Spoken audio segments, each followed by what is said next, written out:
The salvage Discovery Marcus Kane drifted through the debris field in his modified cargo hauler, scanning for anything worth salvaging. The Outer Rim territories were dangerous, but they paid well for those brave enough to venture into contested space. His ship's sensors picked up an unusual energy signature, buried deep within the wreckage of what appeared to be a luxury vessel. The craft was unlike anything Marcus had seen before. Its hull shimmered with an iridescent quality that seemed to shift colors in the starlight. As he maneuvered closer, he noticed strange crystalline formations growing along its surface like frozen lightning. The ship appeared abandoned, but his thermal scanners detected a faint life sign. Deep within its core, Marcus secured his salvage ship to the alien vessel and suited up for boarding. The airlock yielded to his cutting torch, revealing corridors that curved in impossible angles. Bioluminescent panels provided an eerie blue glow, and the air carried a sweet floral scent that reminded him of jasmine. He followed his scanner toward the life sign, deeper into the ship's heart. In what appeared to be the command center, Marcus found her. The alien female was suspended within a cage of living crystal that pulsed with energy. Her skin was pale silver, almost luminescent, and her hair fell in waves of deep purple that seemed to move on its own. She wore a torn garment that revealed elegant markings along her arms and shoulders. Her eyes, when they opened to meet his, were the color of distant neb. She spoke in a melodic language he couldn't understand, but her tone conveyed urgency and fear. Marcus approached carefully, noting how the crystal prison responded to her emotions, tightening when she grew agitated. He pulled out his multi-tool, examining the strange material. It wasn't entirely mineral, something organic woven throughout its structure. The alien woman watched him work, her expression shifting from fear to curiosity. When Marcus accidentally cut himself on a sharp edge, she gasped and pointed to the crystal. Where his blood had dripped, the material began to dissolve. Understanding flashed between them. The cage was designed to hold her species, not humans. Marcus pressed his bleeding palm against the largest crystal formation. The entire structure shuddered and began to crack. The alien woman's eyes widened with hope as the prison crumbled around her. She collapsed forward, and Marcus caught her, surprised by how light she felt in his arms. Her skin was warm. He could feel her rapid heartbeat against his chest. She looked up at him with those incredible eyes and spoke a single word that somehow transcended language barriers. It sounded like gratitude, wonder, and something deeper. Marcus helped her to her feet, noticing how she swayed weakly. Whatever that crystal cage had been doing to her, it had drained her strength. Alarms began blaring throughout the ship. Red lights flashed, and Marcus felt the vessel shudder. They were running out of time. He gestured toward the exit, and she nodded, understanding. As they made their way back through the twisting corridors, Marcus couldn't shake the feeling that rescuing this mysterious woman had just changed the course of his life forever. Healing trust aboard Marcus's ship, the alien woman collapsed onto the medical bay's examination table. Her breathing was shallow, and those strange markings on her skin had faded to a dull gray. Marcus worked quickly, running every scan his basic medical equipment could manage. The results were fascinating and terrifying.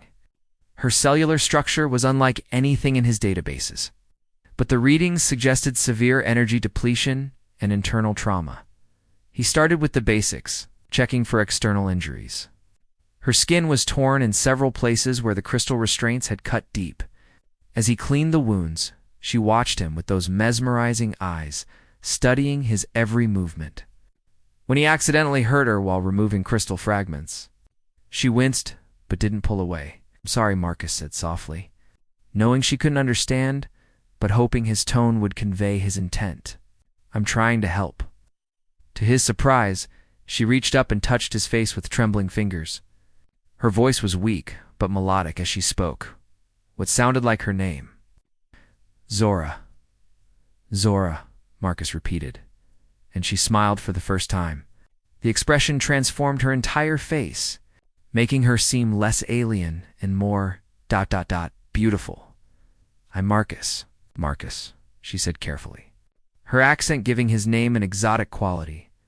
Over the next several hours, Marcus tended to her injuries while they worked to communicate. She was a quick learner, picking up basic words and concepts with remarkable speed. Through gestures and simple drawings, she began to tell her story. She was royalty among her people, the Vatar, captured by their enemies for reasons that remained unclear. As her strength returned, Zora became more animated. She showed genuine curiosity about everything on his ship. From the simple food synthesizer to the star charts on his navigation display, her wonder was infectious, making Marcus see his humble vessel through new eyes. When evening came, according to ship's time, Marcus offered her his cabin while he slept in the pilot's chair. Zora shook her head and patted the space beside her on the narrow bunk. The gesture was innocent, born of her culture's apparent lack of taboo about physical closeness, but it sent Marcus's pulse racing. "I can't," he said, though every instinct screamed at him to accept her invitation. It wouldn't be right. Zora tilted her head, confused by his hesitation. She stood and moved to him, placing her hands on his chest. Her skin had regained its luminescent quality, and the markings along her arms now glowed with soft golden light. She spoke in her musical language, and though he couldn't understand the words, her meaning was clear.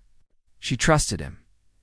Marcus felt something crack inside his chest, a wall he'd built around his heart during years of solitary travel. When Zora took his hand and led him back to the bunk, he didn't resist. They lay together on the narrow bed, her head resting on his shoulder, her silver hair spilling across his chest like liquid starlight. She traced the scars on his arms with gentle fingers, each touch sending electricity through his nervous system. When she looked up at him, her eyes held a warmth that transcended species barriers. Marcus knew he was falling for her, hard and fast, despite the impossibility of their situation. Pursued by enemies, Marcus woke to urgent beeping from the proximity alarms. 3 ships had dropped out of hyperspace nearby, their hulls bearing the aggressive angles and weapon arrays of military vessels. Zora was already awake, her skin pale with fear as she stared at the tactical display. "Kethfer," she whispered, and the word carried the weight of ancient hatred. The lead ship broadcast a message in Zora's language, their tone harsh and demanding. She translated with shaking hands. "They want me back. They say you are just another primitive who doesn't understand what he's stolen." Marcus's jaw tightened. "I didn't steal anything. I rescued someone." He moved to the pilot's station, running rapid calculations. His ship was fast, but not fast enough to outrun 3 military interceptors. "Can you fight them?" Zora shook her head. "My ship was destroyed. These are hunter vessels, built for pursuit." She placed her hand on his arm. "Marcus, they will kill you if you don't surrender me." "That's not happening," Marcus said firmly. He fired up the engines and plotted a course toward the nearby asteroid field. "Hold on." The chase began in earnest as Marcus pushed his ship to its limits. The Kethfer vessels were faster, but Marcus had something they lacked: human unpredictability. Instead of fleeing in a straight line, he wove through the asteroids. Using their mass to break sensor locks and mask his ship's signature, Zora watched in amazement as Marcus performed maneuvers that should have been impossible in a cargo hauler. He used the ship's magnetic grapples to slingshot around asteroids, building momentum while making their trajectory unpredictable. When the Kethfer tried to follow the same path, they lacked the split-second timing needed, scraping against rocks that Marcus had cleared by mere meters. "How do you do this?" Zora asked, gripping her seat as they rolled inverted around a spinning asteroid. "Human reflexes," Marcus grinned, though sweat beaded on his forehead. "We evolved dodging predators on a death world. Makes us good at not dying." One of the pursuing ships managed to get a targeting lock, sending energy bolts searing past their hull. Marcus responded by diving into a particularly dense cluster of rocks. Using his ship's smaller size to navigate passages the larger vessels couldn't follow. But he knew they couldn't run forever. That's when Zora stood up, moving to the ship's communication array. "Marcus, can you boost the transmission power?" "What are you planning?" "Something they won't expect." Her fingers danced over the controls with surprising skill. "My people are proud, but they're not the only ones in this sector who have grievances against the Kethfer." She began broadcasting on multiple frequencies, speaking rapidly in several different languages. Marcus caught familiar words, coordinates, and what sounded like a call for help. Within minutes, their sensors detected new ships arriving, vessels of various designs bearing the marks of independent traders, mercenaries, and colony defense forces. The tide of battle shifted instantly. The Kethvar found themselves outnumbered and outgunned by a hastily assembled fleet of Marcus's fellow spacers, all united by a common hatred of bullies and slavers. Under covering fire from their unlikely allies, Marcus finally broke free of the asteroid field and jumped to hyperspace, as the stars elongated into lines around them. Zora collapsed into the pilot's seat beside him, exhausted but triumphant. "You did it," she said softly. "You saved us both." Marcus reached over and took her hand. "We saved each other." Sanctuary found the trading station Haven's Rest hung in the void between star systems, a neutral port where laws were few and questions fewer. Marcus docked his battered ship in a maintenance bay, grateful for the station's policy of not asking about recent battle damage. Zora stayed close to his side as they walked through the crowded corridors, her exotic appearance drawing curious stares. But no open hostility. They rented a small quarters in the station's residential section, a modest space with a bed, fresher, and a small sitting area. After days of living aboard his cramped ship, it felt luxurious. Zora moved to the viewport, watching the stars drift past as the station rotated. "Thank you," she said softly, "for everything." Marcus stepped up behind her, close enough to feel the warmth radiating from her skin. "You don't need to thank me. I couldn't leave you in that cage." She turned to face him, and he was struck again by her ethereal beauty. The stress of their escape had faded, leaving her looking younger and more vibrant. The markings on her arms pulsed with a gentle golden light that matched her mood. "On my world, when someone saves a life, they become responsible for that life," she said, moving closer. "But you've done more than save me. You've shown me what it means to be free." Space between them seemed to crackle with energy. Marcus reached up to touch her face, marveling at the silk-soft texture of her skin. "Zora, I need you to know something. What I feel for you, it's not just about the rescue or the danger. It's you." Her eyes sparkled like distant stars. "Show me," she whispered. Their lips met in a kiss that was tender at first, then increasingly passionate. Zora's skin grew warmer under his touch, and the markings along her arms blazed brighter. She led him to the bed, her movements graceful and purposeful. As their clothes fell away, Marcus marveled at the patterns of light that traced her entire body. Responding to her emotions and arousal, she was gentle with him, understanding that this was new territory for both of them. Their bodies fit together as if designed for each other, despite their different origins. When she gasped his name in pleasure, it sounded like music. The golden light from her skin enveloped them both, creating an intimate cocoon of warmth and radiance. Afterward, they lay entwined on the narrow bed, her head resting on his chest. Marcus traced the glowing patterns on her shoulder, fascinated by how they shifted and danced under his touch. "My people believe that souls can recognize each other across any distance," Zora murmured against his skin. "I think my soul has been searching for yours." Marcus tightened his arms around her. "Then it found me." They talked through the night, sharing stories of their worlds and dreams for the future. Zora spoke of her home planet, a world of crystal cities and floating gardens. Marcus described Earth's vast oceans and endless skies. Both knew their respective species would never accept their union. But in this moment, it didn't matter. As ship's dawn approached, Zora grew serious. "The Kethvar won't stop hunting me? My bloodline carries genetic codes they need for their war machines. As long as I live, neither of us will be safe, and we'll have to make sure you stay alive," Marcus said firmly. "And if they want to take you, they'll have to go through me first." The determination in his voice made her heart race. This human, this brave, stubborn human, was willing to face an entire empire for her. She kissed him deeply, pouring all her gratitude and love into the gesture. United we stand, the Kethvar found them 3 days later. An entire battle fleet dropped out of hyperspace around Haven's Rest, demanding the station's surrender and the return of their property. The station's minimal defenses were no match for the overwhelming force, but Marcus had spent those 3 days preparing for this moment.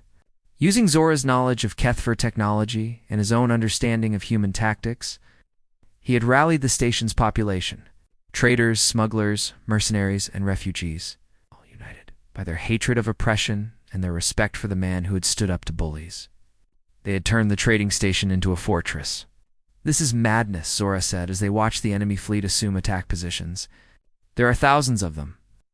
"Maybe," Marcus replied, checking the jury-rigged weapon systems they'd installed over the past few days. "But they're thinking like conquerors. We're thinking like survivors." The first wave of Kethper fighters swept in, expecting minimal resistance. Instead, they found themselves flying into a carefully orchestrated trap. The station's docking bays had been converted into launch tubes for modified mining charges. Cargo containers became guided missiles. Even the station's waste disposal system had been weaponized. Marcus coordinated the defense from the command center, while Zora used her knowledge of Kethfer military protocols to predict their tactics. When the enemy tried to board the station, they found themselves facing defenders who knew every corridor and had prepared for exactly this assault. "Their commander is getting frustrated," Zora observed, watching the enemy formation shift. "He's going to try something desperate." She was right. The Kethfer flagship began charging its main weapon, a planet killer designed to reduce entire worlds to ash. They were willing to destroy the station rather than risk losing their prize again. "Not today," Marcus growled. He activated the station's emergency thrusters, systems designed to move the massive structure away from asteroid impacts. Haven's Rest lurched into motion, accelerating toward the enemy flagship. The Kethper commander realized too late what Marcus intended. The massive trading station, its hull bristling with improvised weapons and filled with desperate defenders, rammed directly into the enemy flagship. The collision tore both vessels apart, but not before Marcus had evacuated the station's population to the assembled fleet of Allied ships. In the aftermath of the battle, as rescue ships searched the wreckage, Zora found Marcus floating unconscious in an escape pod. His injuries were severe, but he was alive. As she held him in the medical bay of a friendly ship, he opened his eyes and smiled weakly. "Did we win?" he asked. "We survived," she replied, tears streaming down her face. "The Kethfer fleet is scattered. Their commander is dead. It will take them years to reorganize." Marcus struggled to sit up, ignoring the pain. "Then we have time to find somewhere safe. Somewhere we can be together." Zora kissed him gently. "I know just the place. A world beyond the rim, where humans and Vatar can build something new together." House. As their ship jumped to hyperspace, carrying them toward an uncertain but hopeful future, the stars themselves seemed to celebrate their victory. Love had triumphed over hatred, cooperation over conquest, and the human spirit had once again proven that no force in the universe was stronger than the will to protect those we love. In the cargo hold below, dozens of other couples, human and alien, held each other close. Marcus and Zora's love story had become a symbol of hope for a new kind of galaxy, where species barriers meant nothing compared to the connections between souls. Their journey was just beginning, but they would face it together, bound by stars and united by love.